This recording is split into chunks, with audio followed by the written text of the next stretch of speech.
Good evening, everyone, and thank you for joining us.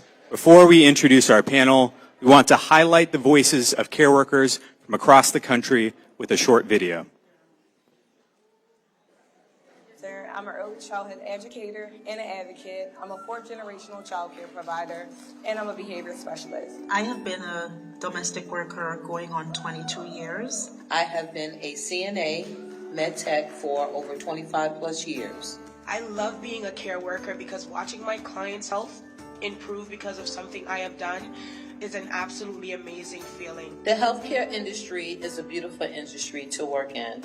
It is a pleasure to help those who can't help themselves in a time of need, but also the healthcare industry does have its downside. I admit it is not easy to be a caregiver, and I have met a lot of challenges along the way, like being underpaid, overworked, undervalued, and even felt discriminated. A ratio of residents needs to be changed in some of these facilities. I've spent 3 years waiting on a wait list to get access to childcare for my youngest child. Without childcare, I couldn't work. So for a long time, we were unhoused and living in shelters. I learned that I was even a victim of wage theft. Wage theft, being paid way below the minimum wage.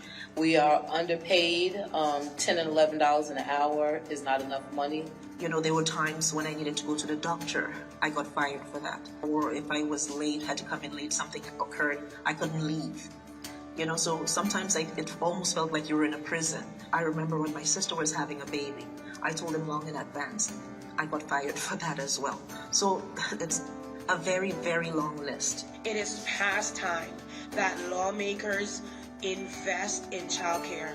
I wish Congress would put some respect on our names, put some respect on our check, and give us the dignity and pride. Domestic work is a job.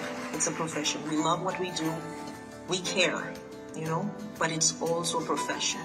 We're business owners, we're educators, we're the people that make change happen by speaking up, by sharing our stories, by letting legislators know that we need money to be able to provide high-quality services. We love our jobs. We get up every morning with a smile on our face, knowing that we are going to make a difference in someone else's lives. So with all that being said, can you help make a difference in our lives as well? We would appreciate it.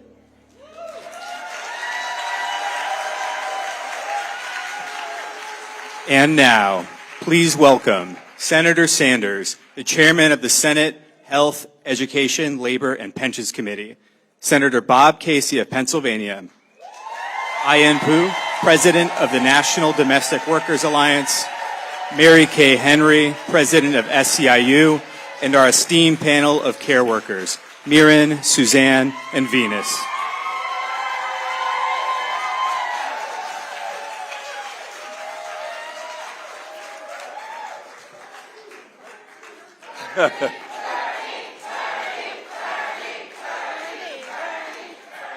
Thank you.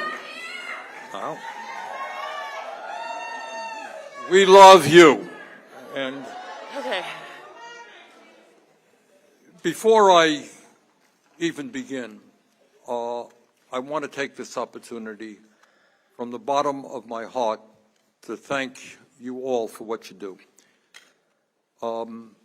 We live in a world where people who sell stocks on Wall Street become billionaires, where crooks make a whole lot of money. And day after day, you guys go out and do some of the most important work in this country. And you did it during COVID, you did it before COVID, you're doing it today. And the work you are doing, taking care of our elderly, taking care of the disabled, those of you who are child care workers taking care of kids who are 2 or 3 years of age, in my humble opinion, you are doing some of the most important work in this country. And I want you to know that.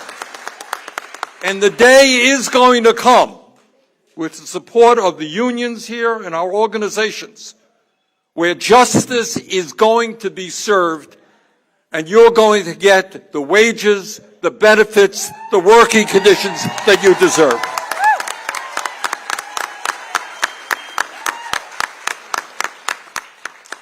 And I am delighted to be here this evening, not only with you, brothers and sisters, but with my good friend and colleague, Senator Bob Casey. And I think, as all of you know, Senator Casey has helped lead the effort in the Senate to raise the wages of home health care workers and to very substantially increase funding for long-term care. So I want to thank Senator Bob Casey for all that he has done.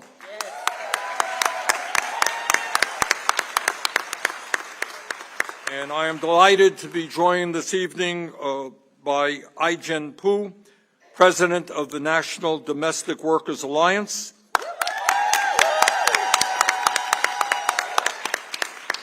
Mary Kay Henry, the President of SEIU,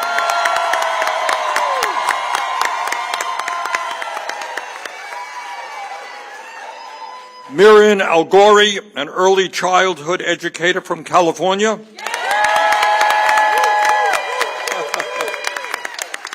Suzanne Ott, a home care worker from Pennsylvania, and my sister, Venice Sanders,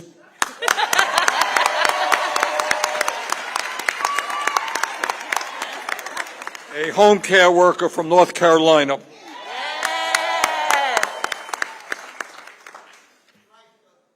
Tonight we are talking about an issue that is too often ignored here in Congress and in the media. And that is that in the United States of America, the richest country in the history of the world, we have working people who take care of our children, working people who take care of our grandparents, who take care of people with disabilities, and who are working in too many cases for starvation wages with no benefits. That has got to change.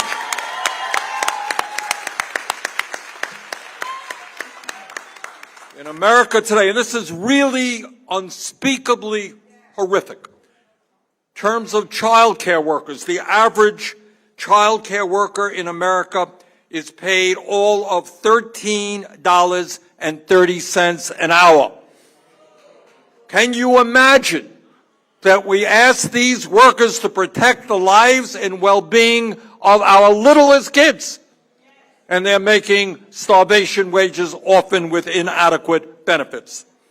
Today in America, 40% of home health care workers make wages so low that they are either living in poverty or near the poverty line.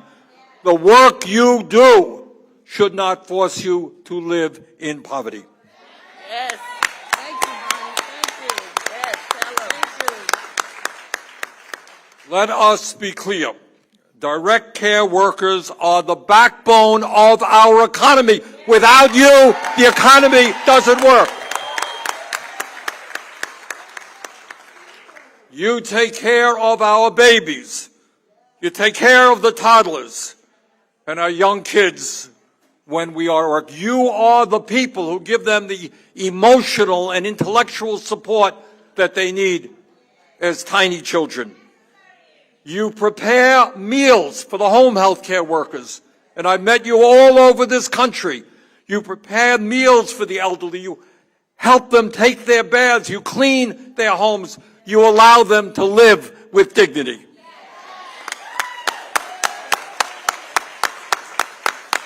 You are there for our senior citizens who have dementia and are dealing with Alzheimer's. How difficult is that?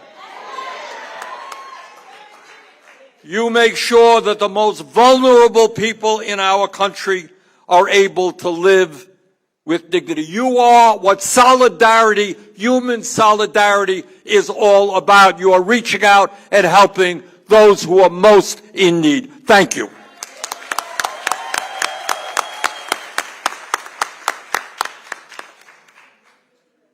Direct care workers, all of you, are the true heroines and heroes of our economy, and it is about time that we treated you with the respect and the dignity that you deserve. And as chairman of the Health, Education, Labor, and Pensions Committee, and Senator Casey is alongside me on that committee, we are going to do everything we can to make sure that you get the respect, the dignity, and the benefits that you deserve.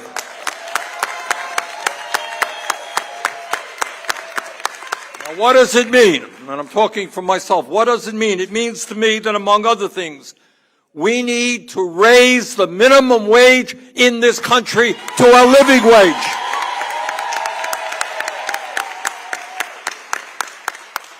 And to my mind, that minimum wage is at least $17 an hour. It means that in America, we have got to do what every other major country on earth does, guarantee health care to all people as a human right.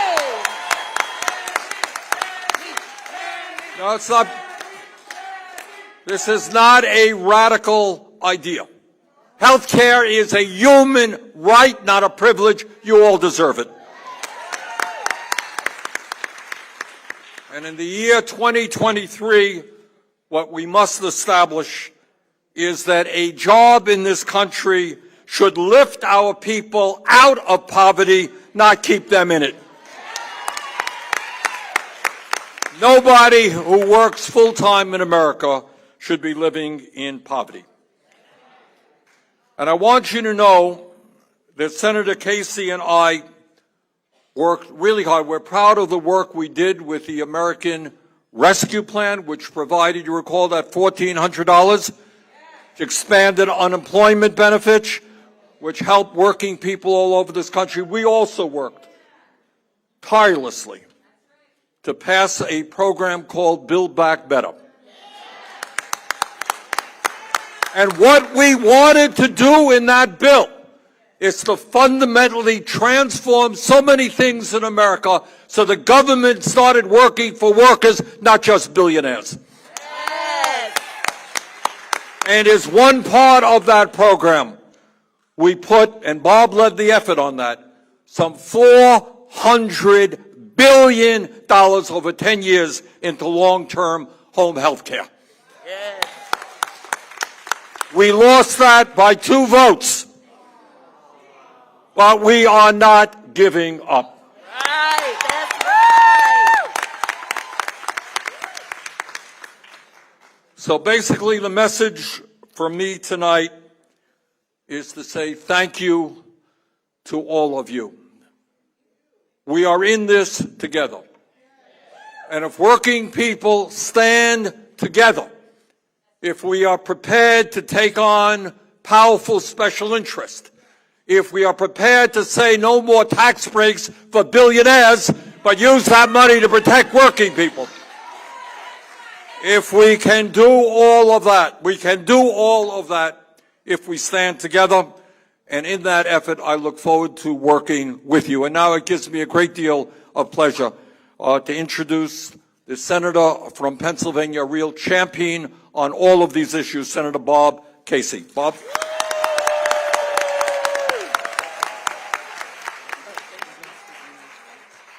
Let's hear it for Bernie Sanders. Now, this is a tough job I have, to follow Chairman Bernie Sanders, but I know you're all good people, so you'll listen. No, but I want to start by thanking Bernie, and I'm allowed to call him that. We were elected the same year, but I also like calling him Chairman Sanders, because that means Bernie Sanders is leading the Health, Education, Labor, and Pensions Committee, and that also means the Democrats have a majority. So we want to remind everyone of that. But you made that possible, and we're honored to be able to have the opportunities we have on this committee. But I want to thank Bernie in a very personal way. As an American, I want to thank him for what he does every day in and day out, year after year, kind of laboring in the vineyards, as they say somewhere in the Bible, laboring in the vineyards to advance the cause of justice. Let's hear it again for Bernie Sanders. We're so proud of his work. And I want to also commend and salute this panel that you've already been made aware of, and by way of introduction that Bernie gave. Mary Kay Henry and Ai-jen Poo and Mirren and Suzanne and Venice, thank you for being here tonight. And I want to extend that gratitude to each one of you for the work that you do. I'll continue what Chairman Sanders started with tonight, his gratitude for your work, for your labor, for the dignity and the value of your labor in America today. What you do for the least among us, the most vulnerable in our society, children, older citizens, people with disabilities. You have lifted them up in your work, and you've affirmed their dignity and their value by the value and the importance of your work.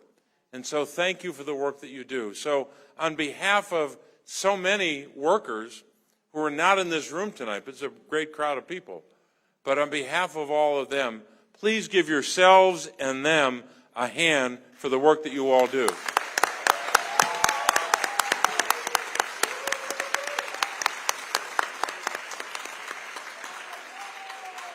I want to get right to our panel, so I don't want to hold you. I just wanted to talk about one bill that we have that we tried to get passed just last year, as Bernie made reference to, the Better Care, Better Jobs Act. We've reintroduced it, and this bill would never have come together if it weren't for the people in this room tonight, and especially two people who worked night and day on this bill and brought so many people together, Ijan and Mary Kay. Thank you for your leadership on this. What we're trying to do in the bill is pretty simple. It's right in the name of the bill. Better care. Better care. Better care for seniors and people with disabilities who deserve that care, who should be the subject of our attention and our focus. Better care for them. Better jobs for those who do the work. People in this room and so many like you across the country. Better care and better jobs and better support for families. All those family caregivers who, through an act of love, are providing care to their family members. They're not necessarily prepared to do it, but they dive into the breach and try to help their family members. They need help as well. Now, the problem we had last year is we couldn't get the other side to work with us. We were a little short on our side, as Bernie made reference to, by 2 votes. But we need Republicans to work with us on this. And that's why I'm so glad that you're here in Washington knocking on doors, just like you do back home when you're activated, but knocking on doors here and bringing this message to all members of Congress, Democrats, Republicans, Independents, House and Senate. And I know many of you were able to celebrate and to come together at the White House as well. But there's so much more work we have to do to make sure that, as Bernie said, the greatest country in the world has the greatest caregiving in the world. The greatest country in the world who says, we all say all the time as Americans, and a lot of us believe it, but not enough of us, especially enough of us in Congress, are doing something about it. We all say we care about our children. We all say we care about people with disabilities. We all say we care about older Americans. What are we doing as a country to lift them up? The only ones doing this work are all of you and those you represent. So we have a lot more to do, but I want to thank you for being here tonight and representing those who are not in this room tonight, but are doing that work just like you are doing every day of the week. As Bernie said, before COVID, after COVID, and for the next generation. America needs your work, but America has to come together to support the work that you do. So as the rallying cry goes, care can't wait. Thanks very much.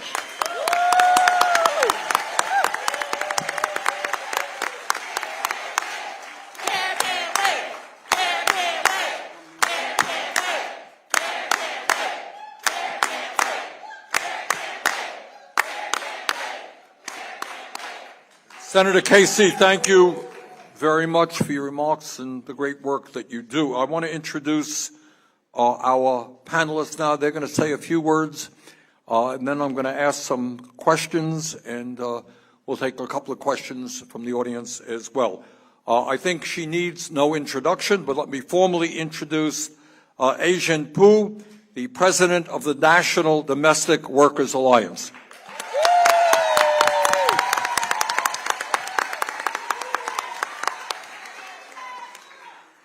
Senators Sanders and Senator Casey, thank you so much for the courage and the leadership that is required to champion us. We're so proud to have you as champions. And thank you for hosting us tonight. We are gathered here tonight from across the country as workers who work across the care economy in child care. Let me see the child care workers. Early childhood workers, and in direct care, nursing home and home care workers. Let me see you. We're here for the first ever Care Workers Summit because care workers can't wait. The workers here tonight are working in jobs that we call triple dignity jobs. We call them triple dignity jobs because they not only support the workers in those jobs and those families, but they also support the dignity and agency of the people who rely on their care, the babies, the children, the older adults, the people with disabilities. And then, third, they also support the dignity of the family caregivers and the working parents who need their support so that they can go out and work and do the things that they need to do to contribute to this economy. This is the work that makes all other work possible.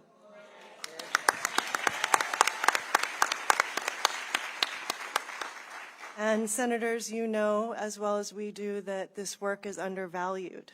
It's unseen, underappreciated, and most don't have health care or retirement benefits. 82% of domestic workers came into the pandemic without a single paid sick day.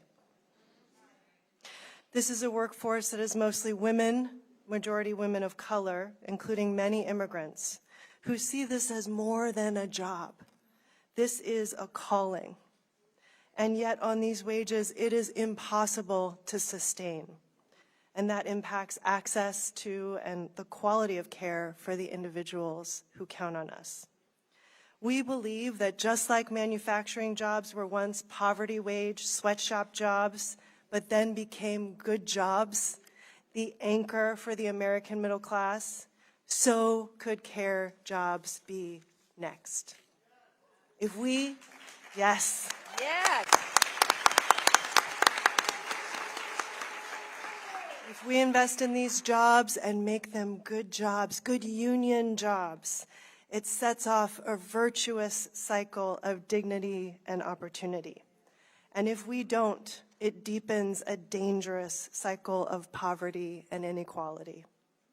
That is why we are so grateful at the Domestic Workers Alliance for our partnership with SEIU, with AFSCME, and all of the unions and organizations who are organizing care workers and building power.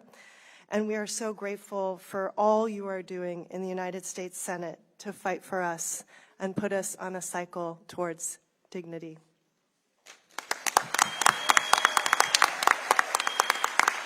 Thank you very much. Our next panelist is Mary Kay Henry, who leads the 2 million member Service Employees International Union. Thank you so much. Thank you so much, Senator Sanders. I am so proud to be here with this Care Workers' first ever summit, thanks to our incredible partner, the National Domestic Workers Alliance. And I join this crowd and the people online in honoring the leadership of Senator Sanders and Senator Casey in seeing the millions of jobs in the care economy that we need to get government investment in to make them the good union jobs that Ijen just talked about. We're going to make that happen together, aren't we? Yeah. And I am so proud that people from every state and every background, care workers, people who rely on care, their families, and every community have come together to demand a major investment in care. And we are fully expecting our elected leaders to step up and support us. And we have Senators Casey and Senator Sanders at the head of that parade, and we're going to be marching right behind you. All of us in this room agree that we should be able to get quality, affordable care. This includes seniors and people with disabilities who need quality professional care to live with dignity and independence at home. And this includes our kids and grandchildren who need universal quality childcare. But we have a care crisis in this country, and Senator Sanders and Senator Casey spoke to it.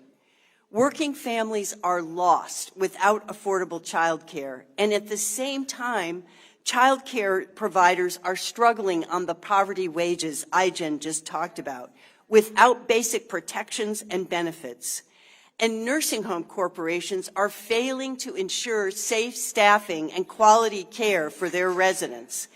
They're standing in the way of good jobs. I see the nursing home care providers up there.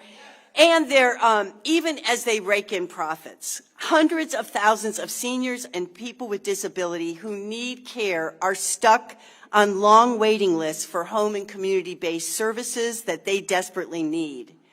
Any additional cuts to Medicaid funding that is being rattled about by the other side in this building are going to destroy our long-term care system by making these waiting lists even longer and pushing down wages for home care workers and nursing home workers who are already paid poverty wages. Instead, we need to invest, as we have called together tonight, and we need to empower the Black, Latina, Asian, and immigrant and white women who make up the majority of our care workforce.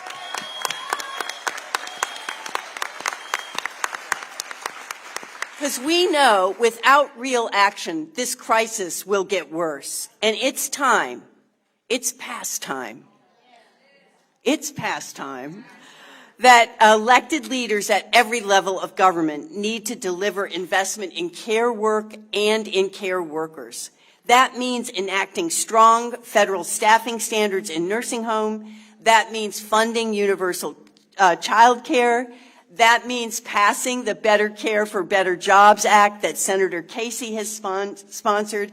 And that means moving the federal minimum wage and insisting that these jobs get written in a way that they were written out because of race and sex so long ago. And our country has come at a time that we are not going to tolerate Black and Latina jobs being written out any longer. We are going to put those jobs at the center of our economy, and SEIU members are proud to join hands with NDWA, AFSCME, AFT, and all of our community partners, because together we are going to elect people in 2024 that are going to make a major investment happen in 2025. Thank you all.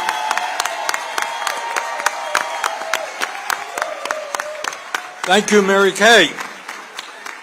Miriam Algori is an early childhood educator from California. Hi, everyone. Thank you for having me. It's such an honor to represent my brothers and sisters. My name is Miriam Algori, and I have been a family child care provider in San Diego, California for more than 25 years.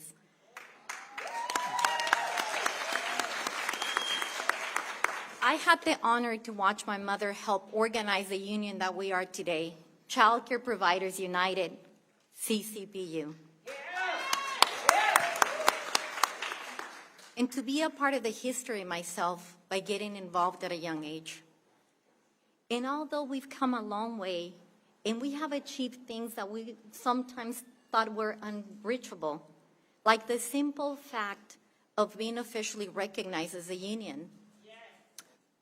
After nearly 20 years of fighting, and now having the ability to bargain with the state, we still have a long way to go in the fight for family childcare workers' rights.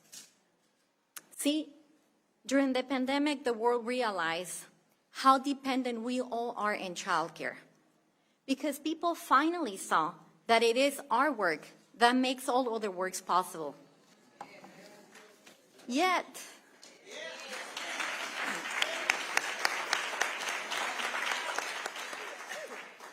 And yet the system continues to abuse and exploit childcare workers, who are mainly women of color, by paying us dismal rates and providing little to no benefits. Currently, in California, our real pay turns out to be less than $5 per hour for subsidized care, leaving us with literally pennies to make ends meet for our families. Many childcare workers don't have the luxury to take weekends or even weekends or evenings off because we work around the clock caring for our community's children. But even with all of our hard work, we lack the basic resources we need to keep ourselves healthy or to retire with dignity someday. Not to mention the lack of benefits. Because how are we expected to pay for decent health care or save for retirement when we can barely put food on our own table? Our co-pays are too expensive, leaving us to rely on home remedies or leave important health treatments and issues to fester. Because who can afford to take time off or to pay for a mammogram or physical therapy or chemo? We are amid a childcare crisis that could have been avoided, but delayed payments and low rates are shutting down providers, and so we're forced to turn away families.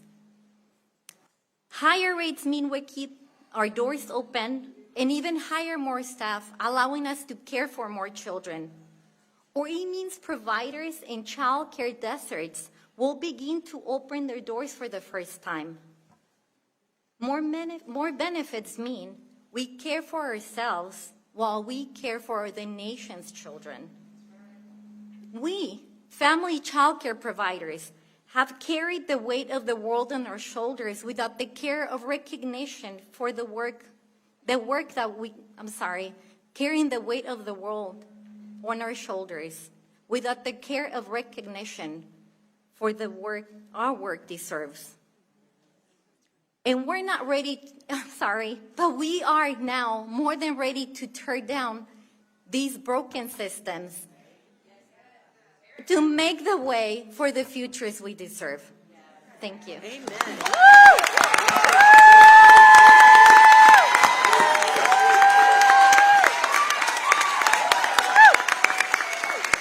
Marin, thank you very much. Next speaker is Suzanne Ott, a home care worker from Pennsylvania.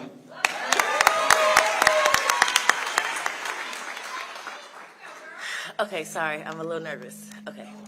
Hi, my name is Suzanne Ott, and I am a mother of 4, and I am a proud member of my union, SEIU Healthcare PA. I became a home, sorry, do you guys see? Okay. I became a home worker in 2019 when my child's father, Andre, had a stroke. After that, he was sent to the hospital for a few months. From there, he went to rehab. And after that, I was trained on how to take care of him so that he can return to the home. Andre depends on me to bathe him, to feed him, to take him to the bathroom, to push his wheelchair around, and to do many daily activities that you and I take for granted every day. I'm also trying to teach him balance because he's in a wheelchair, and I'm trying to teach him speech.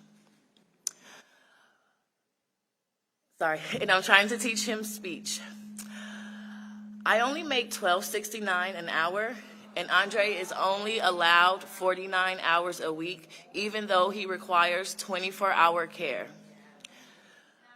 I can't afford childcare, so our youngest daughter has to stay home with us.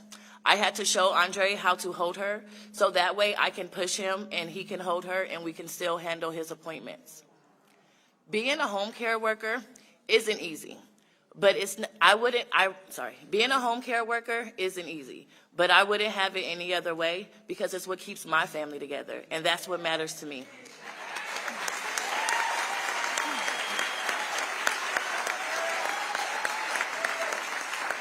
No one deserves to live in poverty just to get their health care needs met.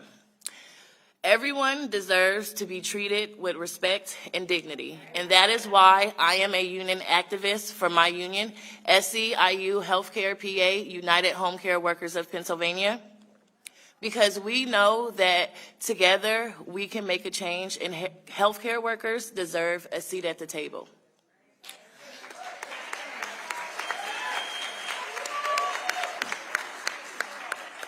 Okay. Oh, y'all got me ready. Okay, healthcare workers are the backbone of the healthcare field.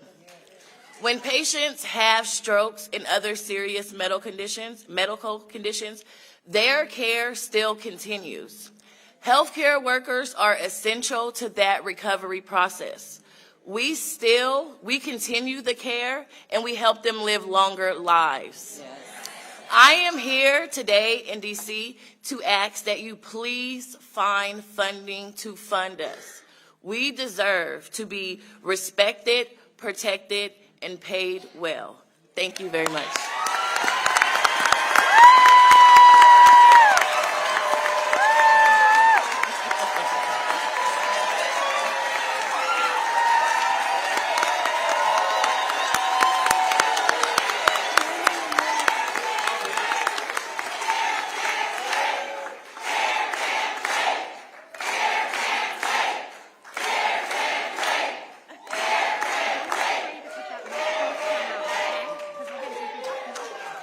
Our next panelist is Venus Sanders, who's a home care worker from North Carolina.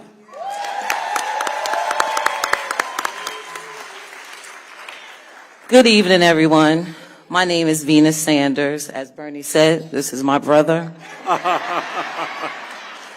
I am so happy to be speaking here today. It is such an honor to be here. And with the panel, Bernie Sanders, Senator Casey, and all of you healthcare workers out here. Yes, it does.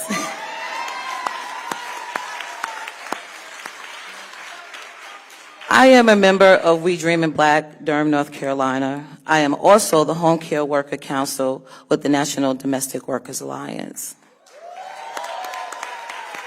When I sit here this evening and tell you that I am a proud CNA, I have been a CNA for over 25 plus years.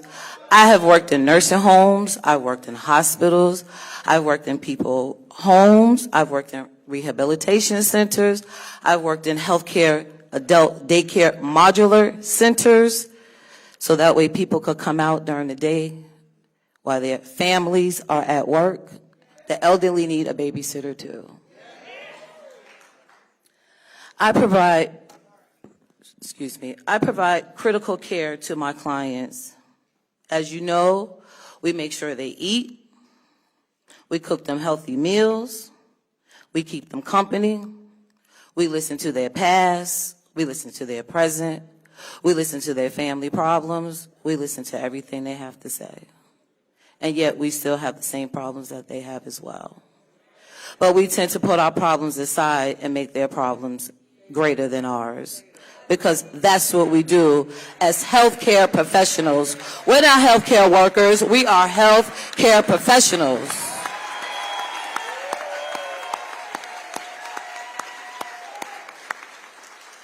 The best part of my job is when I get a thank you. Of course, we all like the paycheck, the 2-3 weeks vacation, the days off. You want to call in sick when you're really not sick, but you need that mental day. But at the end of that 8-hour, 10-hour, 2-hour, 12-hour, 24-hour care, when they say thank you, that means a lot to me. Because not only it shows me that they appreciate that I left my family to come take care of them. And that warms my heart just as well as each and every one of you out there, because when they say thank you, you feel good. But this work is not for everybody. Care work is hard. And as most of you know, that those who work in facilities, the doctors and the head nurses can't do their job. Because when Mrs. Brown haven't eaten in 2 or 3 days, or she hasn't gone to the bathroom, or she can't walk, and her speech is a little slurred, Who do they look for? The CNA. Oh, Venus, when was the last time Ms. Brown ate? How much did she eat? Did she go to the bathroom today? Did she go to the bathroom yesterday? So without us, they cannot do their jobs. And each one of you out there, you remember that, because without us, they cannot do their jobs. I know the value of our work, and we need employers and our entire society to value our work too. The care workers, we deserve better wages. We don't want to work for $10 an hour. I don't have $10 an hour bills. I want to send my children off to college. I want to go on a 2-week vacation to Disney World. I want to go to the dentist without being embarrassed to say, I don't have health care benefits. What did you say, Ms. Sanders? Unfortunately, I don't have health care benefits. Do you know how embarrassing that is for a health care worker that we go out and work 40-plus hours a week and we can't go to the doctors? There's a lot of us women in here that are at least 50 and over. Menopause hit you. You want to go to the doctors. Sorry, Ms. Sanders. We can't see you today because you have no health care benefits. But yet I still take care of people who do have health care benefits. But yet I can't have any. I make $1 too much, a penny too much.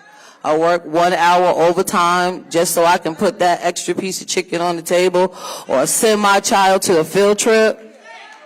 But yet I don't have any health care benefits. That's degrading. To the people that get up each and every day to make sure that babies at daycare are being taken care of and the elderly are able to stay in their home. But yet, we're not entitled to health care benefits because we want $1 too much. We worked 1 hour overtime this week. That's disrespectful. I don't know how you feel, but I feel disrespected.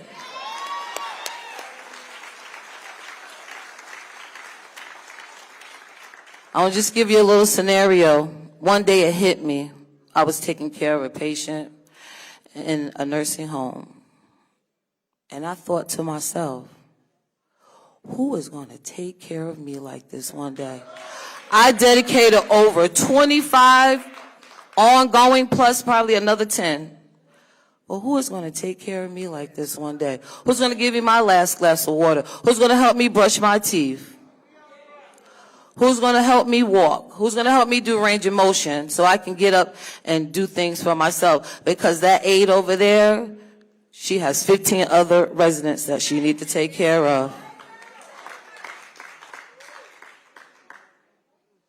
So I thank Bernie Sanders and Senator Casey. I thank you for sitting here today with us to allow us to tell our truths, our stories, because we too have dignity. We want to be treated with dignity, respect, and we are pride. Why? Because we are some of the most hard-working American people in America today. And we want to get the pay that we deserve. We want to get the health care, the benefits, not that we deserve. We want to get the health care benefits that we need.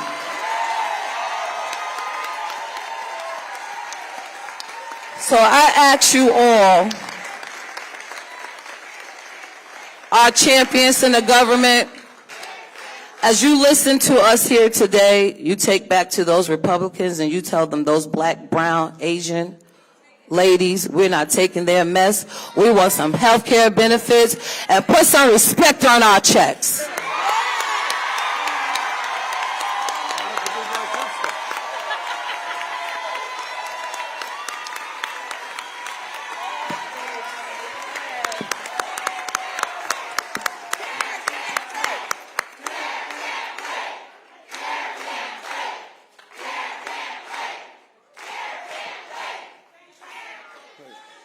Before I open up a panel discussion,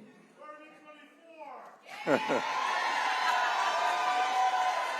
just want to say a few words. I know I speak for Senator Casey in saying you inspire us. Every day, Bob and I are around people who get huge campaign contributions from large corporations and from billionaires. And it is an honor for us to be here with you and to thank you for all that you do. And I wanted to say, picking up on what Venus said, is I got to say this over and over again. You are living in a nation which spends twice as much per capita on health care as do the people of any other nation. And yet we got 85 million uninsured or underinsured. Health care is a human right, and together we are going to pass a Medicare for all, single-payer program guaranteeing health care to all.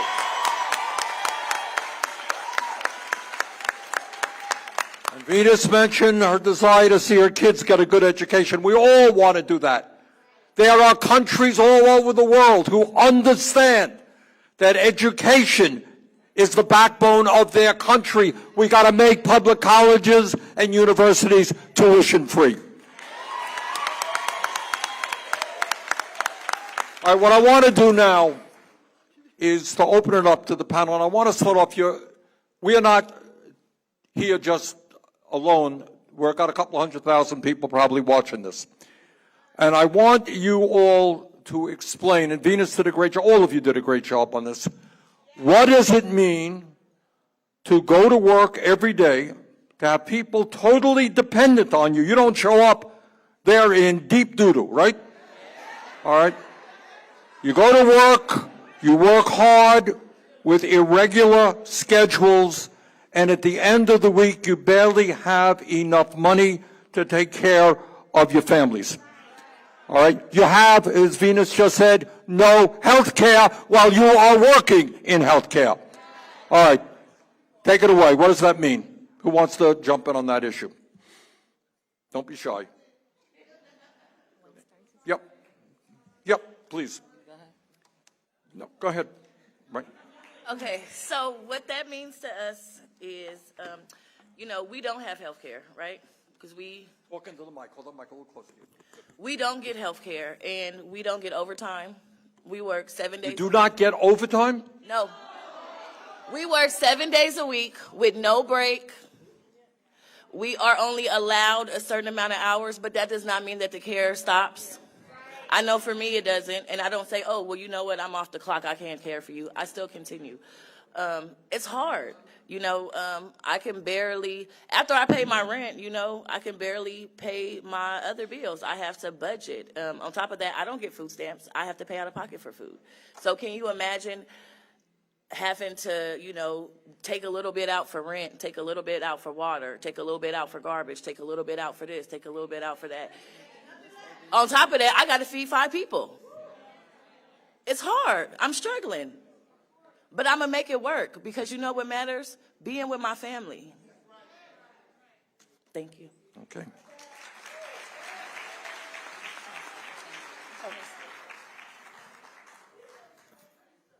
The work that we do is very peculiar because we work from home. So obviously, if I am sick, I still have my families knocking on my door. So I better not get sick. I better not have to go to the emergency room because essential workers are not going to show up to work because this essential worker is sick. As I explained earlier, we are making about $5 or under $5 per hour to take care of the children. If I was making a livable wage, I would be able to hire staff at my childcare home so we can extend the hours of care because we work with many families who are struggling and they're barely getting to understand the American system. We work with a lot of immigrant families. So I would be able to extend my already long hours of care because I want to say that I get paid for full-time working at least 10 hours per day. And that's when the children are present. So my regular days of work are from 5 o'clock in the morning till 6:45 at night. That's when the children are present. That does not include all the prepping that goes on because these children get their meals warm at the table, made from scratch. So as family childcare providers, we wear countless hats. Guess who changes the diapers? Guess who educates them? Guess who helps them when they're ready to be potty trained? We get to know the children and we get to know the families. And now, all of America gets to know our struggles, because when these families are struggling, we're struggling along with them. They're essential workers, we're essential workers. As I said, our days are at least 10 hours working with the children, but some parents going at 5:30 in the morning, some parents going later. Some parents have to rely on us to keep our childcare open after hours. I used to run my facility 24/7. For 8 years straight, I did not take one day off because I had 2 children. I had 2 daughters that I needed to provide for. That's not the kind of life that we deserve to live. We deserve health care. We deserve to have time off so we can enjoy our children, we can enjoy our own families. So if we were making a livable wage, we would be able to support more families and to live our lives to be healthy and to put money aside for a retirement. We don't have a retirement. So it is imperative that we get the wages that are required to live life with dignity, the wages that provide the means for us not only to survive, but to thrive. So we need healthcare and we need livable wages. And we need to be able to set money aside so we can have a retirement. Thank you. Let me ask you this. The United States and the world has gone through a horrible few years with the pandemic. We have lost over 1 million Americans. Tens and tens of thousands of critical workers died doing their jobs. What was it like doing your work during the worst of the pandemic? Who wants to? Venus, you want to?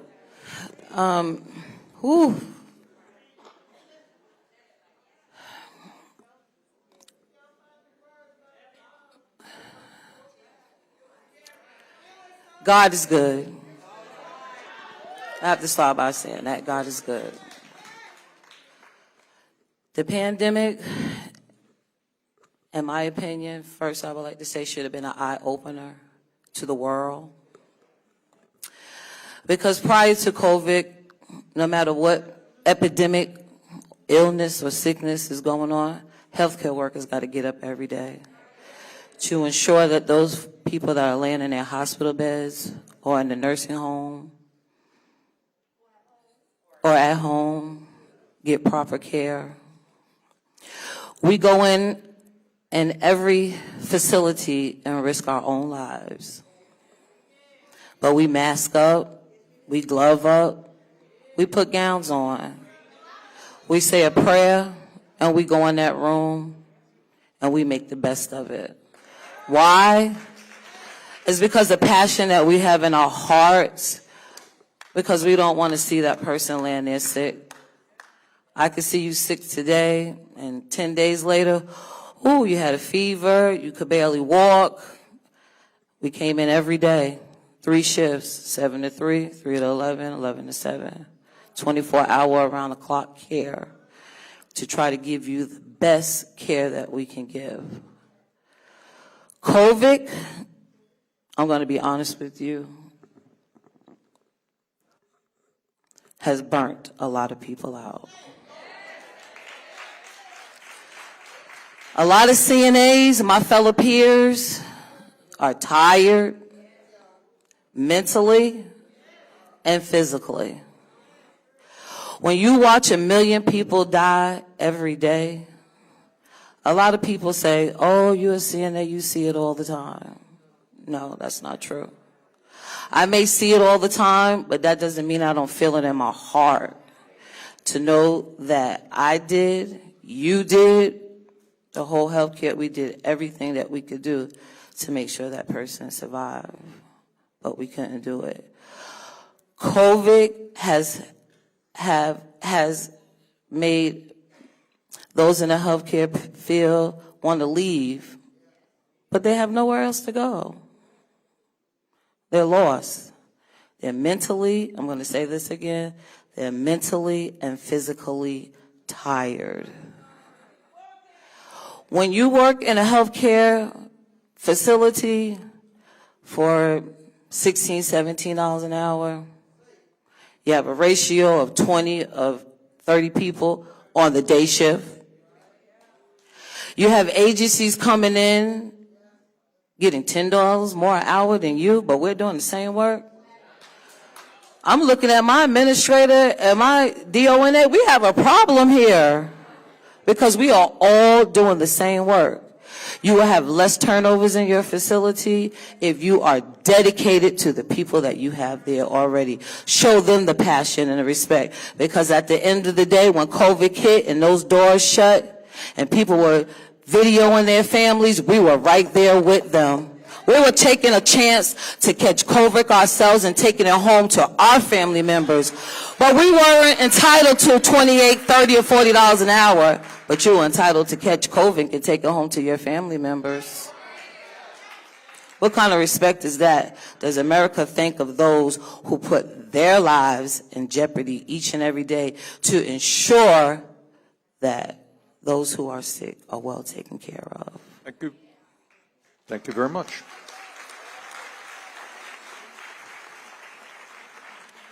So, Yep. for me, it's a little bit different. Walk into that mic. Right. Oh, so for me, it's a little bit different.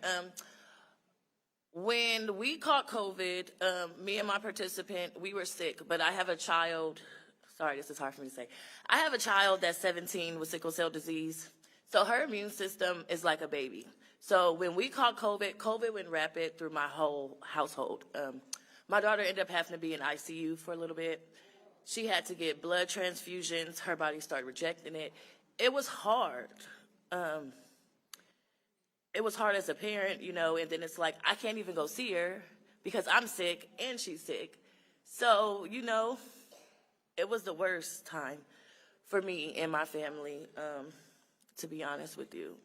It was one of the worst for me. All right, let me do this. All right, anybody in the audience want to say a few words? Yep, I see a woman right there. Stand up, please.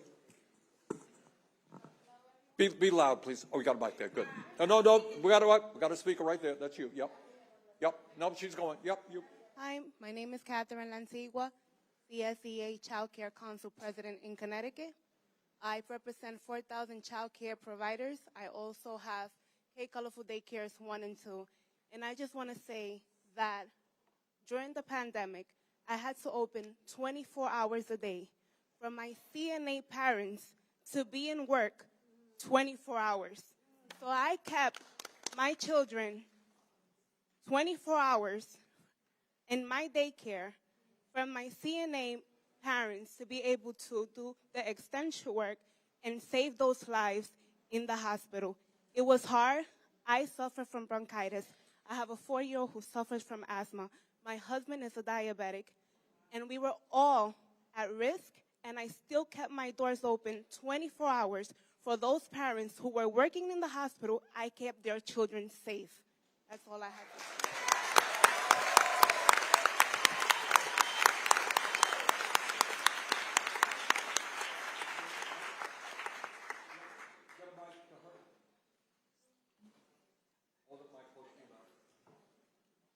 My name is Brenda Williams, and I'm a healthcare worker in Tampa. I did home care. I am a cancer survivor. I caught COVID twice because of taking care of residents that had the COVID. I was so afraid I thought I was going to die. It was so embarrassing to go to the clinic, not the hospital, because they wouldn't accept me because I had no insurance.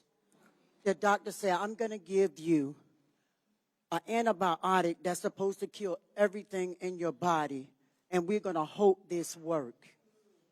I went home, and my husband took care of me, and I prayed because I couldn't breathe. I couldn't talk. I couldn't do anything. I couldn't smell. I couldn't taste. I couldn't do anything.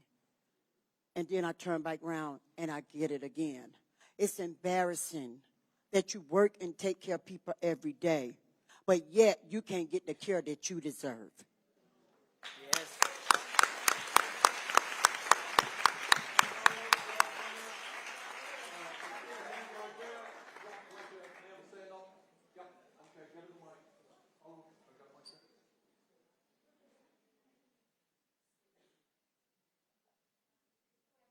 Hold on, Mike, close to your mouth.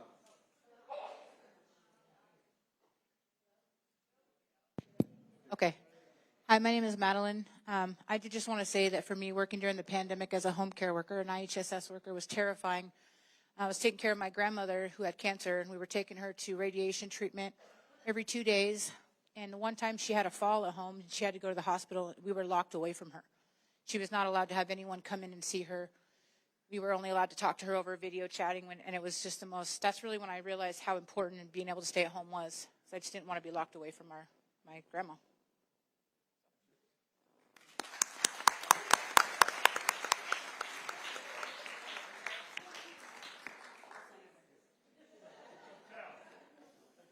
Okay, yes, ma'am.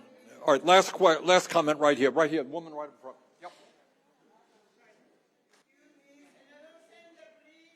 All right, one more. All right, right here now, okay. My name is Ingrid. I am a part of the National Domestic Workers Alliance, and I'm very proud domestic worker. And in the pandemic, I am undocumented also. On the pandemic, when it started, the people say, please, Ingrid, don't come in.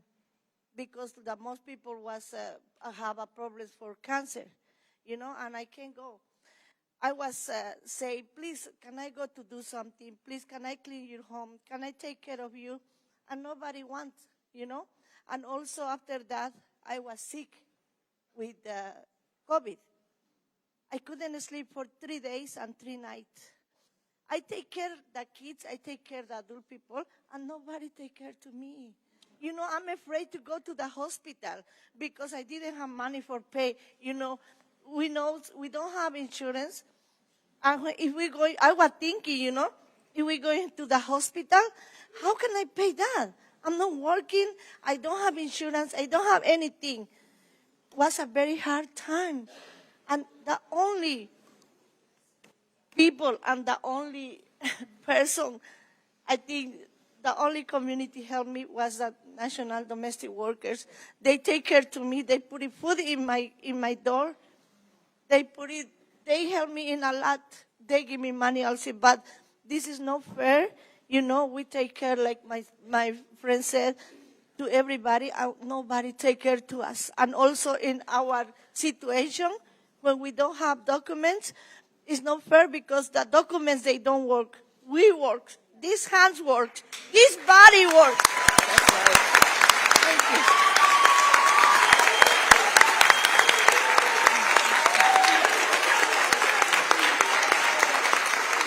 All right, what I want to do now, maybe my last question here, and then I'm going to bring Senator Casey up to say some final words. I want to ask, because you raised that issue, the importance of the union, and we all know that the union movement helped build this country and brought dignity to tens of millions of workers. That's what unions do.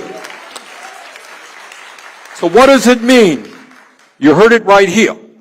When she was desperate, it was the union that came to her support. What does it mean to be part of a union fighting for dignity and justice? For me, my union means everything. I'm here today because of my union. When the pandemic started, everyone abandoned family childcare providers. Remember the schools were closed? We were open and caring for the children. The centers were closed, but our union made sure that we kept our doors open.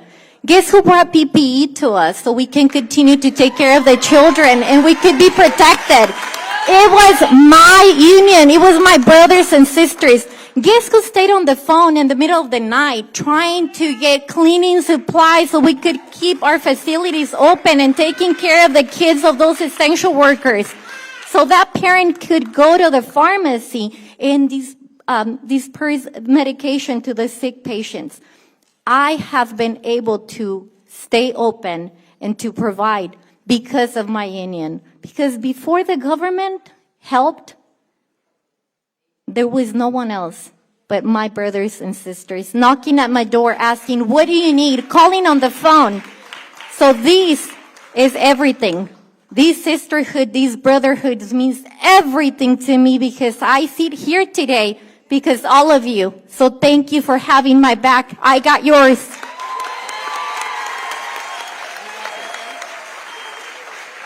Bob, you want to come up and say a few words, or? I'll just do it here. I'll be real quick. First of all, I want to thank everyone for doing this. I'll just offer some closing thoughts. I'll tell you, I thought I knew something about the pandemic until tonight, but listening to the three of you talk about the work and so many others who brought your own stories to us, you have all been angels of mercy out there for our country, and we're grateful for that.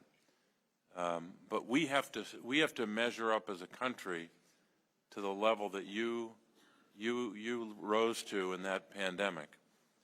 Probably taught us a couple lessons about what it means to be an American. You've demonstrated that over and over again with your labor, with the dignity and value of your labor, and with the service you provided to people who are the most vulnerable among us. I was just taking notes as all three of our workers were talking about the work that they do. And as Suzanne said, everyone deserves to be treated with respect and dignity.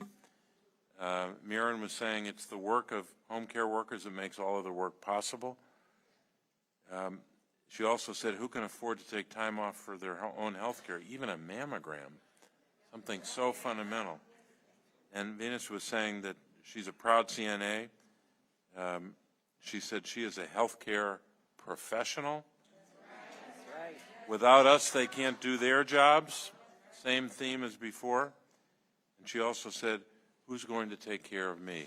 That's the question we all have to ask. We need to invest in you. That's what we need to do. Thank you very much.